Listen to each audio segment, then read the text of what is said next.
Guys, ರೀಸೆಂಟಾಗಿ ಒಂದು ಪೋಸ್ಟ್ನ ನನ್ನ ಇನ್ಸ್ಟಾಗ್ರಾಮ್ ಅಕೌಂಟಲ್ಲಿ ರೀಪೋಸ್ಟ್ ಮಾಡಿದ್ದೆ. ಏನಪ್ಪ ಅದು ಅಂದರೆ pride on statue, pain on streets ಅಂತ. ಮನುಷ್ಯ ಎಷ್ಟು ಬುದ್ಧಿವಂತ ಅಂದರೆ ನಂದಿನ ದೇವಸ್ಥಾನಗಳಲ್ಲಿ ಪೂಜಿಸ್ತಾನೆ, ಅಭಿಷೇಕ ಮಾಡ್ತಾನೆ, ಮತ್ತು ನಂದಿ ಕಿವಿಲಿ ತನ್ನ ಇಷ್ಟಾರ್ಥಗಳನ್ನೆಲ್ಲ ಹೇಳ್ಕೊಳ್ತಾನೆ. ಆದರೆ ನಿಜ ಜೀವನದಲ್ಲಿ ಜೀವ ಇರೋ ಹಸುಗಳಿಗೆ ಮತ್ತು ಗೋಮಾತೆನ ಹೆಂಗೆ ನಡೆಸ್ಕೊಳ್ತಿದ್ದಾನೆ ಅಂದರೆ ಕೇರ್ಲೆಸ್ಸಾಗಿ ನೋಡ್ಕೊಳ್ತಿದ್ದಾನೆ. ಇಷ್ಟೆಲ್ಲ ಯಾಕೆ ಹೇಳ್ತಾ ಇದ್ದೀನಪ್ಪ ಅಂದರೆ ನಮ್ಮ ಪ್ರತಿದಿನ ನೋಡ್ತಾ ಇದ್ದೀನಿ ಈ ಬೆಂಗಳೂರಲ್ಲಿ ಎಷ್ಟೊಂದು ಹಸುಗಳು ತನ್ನ ಆಹಾರನ ಕಷ್ಟದಲ್ಲಿ ಹುಡುಕಿ ತಿನ್ನೋ ಪರಿಸ್ಥಿತಿ ಈ ಬೆಂಗಳೂರಲ್ಲಿದೆ. ಮತ್ತು ಈ ಹಸುಗಳ್ನ ಸರಿಯಾದ ಮೇವು, ನೀರು, ಆರೈಕೆ ಮಾಡೋಕ್ಕಾಗದೆ ಈ ಬೀದಿಲಿ ಕಷ್ಟದಲ್ಲಿ ಮೇಯಕ್ಕೆ ಬಿಟ್ಬಿಟ್ಟು ಈ ಕೇರ್ಲೆಸ್ಸಾಗಿ ಹಸು ಸಾಕೋ ಅಂಥವ್ರಿಗೆ ನಮ್ಮ ಗೌರ್ಮೆಂಟವರು ಹಸು ಸಾಕೋಕ್ಕೆ ಪರ್ಮಿಷನ್ ಕೊಡಲೇಬಾರ್ದು. ಇನ್ನೊಂದು, ನಮ್ಮ ಜನಗಳು ಅಂತಲೂ ಬದಲಾಗಲ್ಲ. ಕಸನ ತಂದು ರೋಡಿನ ಪಕ್ಕದಲ್ಲಿ, ಸ್ಟ್ರೀಟಲ್ಲಿ, ಫುಟ್ಪಾತಲ್ಲಿ ಎಸ್ತಾ ಇರ್ತಾರೆ.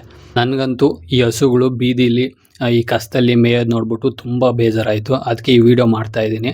ಮತ್ತು ಈ ವಿಡಿಯೋ ಈ ಸಂಬಂಧಪಟ್ಟ GB ಅಧಿಕಾರಿಗೆ ತಲುಪೋವರೆಗೂ ದಯವಿಟ್ಟು ಶೇರ್ ಮಾಡಿ.